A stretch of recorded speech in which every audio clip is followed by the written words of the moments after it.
I want to bring in now Anthony Davis, president of Kenosha's NAACP chapter. Anthony, thank you very much for being with us today. Thank you, Holly, for having me on. I know you're getting ready to head to the event that Gabe was talking about just earlier in the show. Like the mayor and the governor, you asked President Trump to postpone his trip, to reconsider his visit today. You talked about the need for healing. So I'm curious what you make of the president's rationale, his reasoning to go ahead and move forward with the trip, which, as he says, is to thank and support local law enforcement. Right now, because of what we've been through, with Jacob Blake getting shot, and then also the other protesters being killed and the one being injured, we're at a point right now, and thinking about all the damage that has been done, we're at a point right now here in Kenosha. We're trying to heal. We're trying to come together. And with the president coming, because like I said, we know we're in the middle of a election cycle. And the people that I've talked to throughout the community feel that if we were to even show up near that areas, those areas where the damage has taken place, that we would be used as a tool in this election process.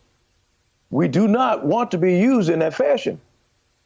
I mean, it would be best at the time that he would cancel this trip, because, like I said, it's going to bring some heightened anxieties and contention here.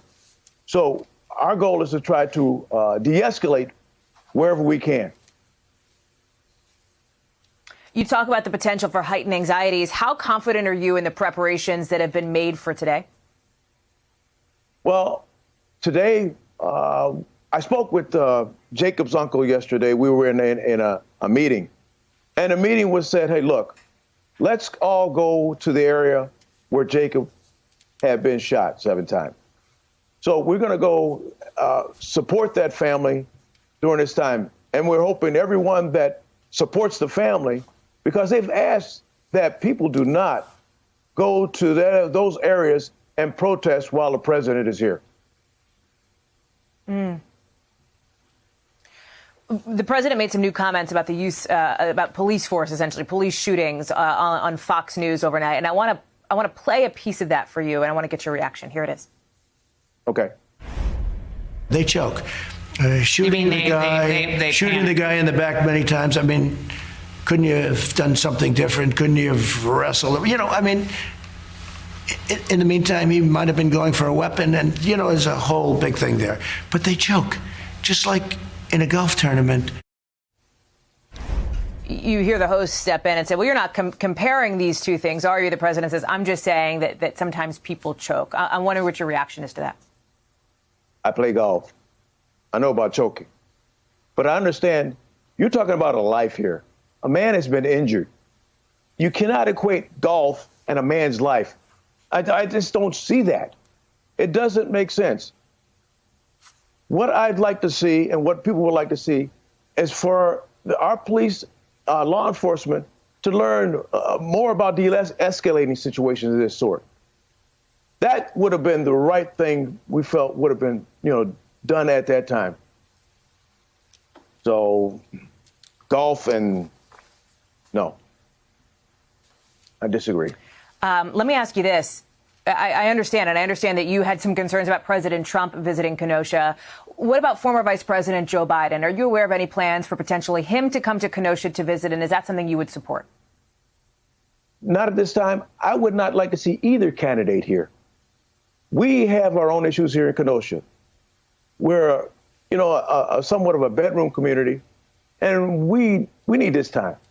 We don't need to be having candidates come here and talking to the people or hearing this or that or about what they're going to do. We just need some time for ourselves. The leadership here in this community is working hard trying to do those things, bring our people together, and look at where we can go in the future as far as rebuilding all those businesses that have been damaged and folks that have been displaced out of their homes.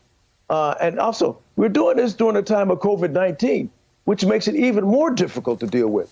So when you're gathering a whole lot of people together for something like that, where you have political candidates coming into town, it just gets even scarier, especially for our minority community.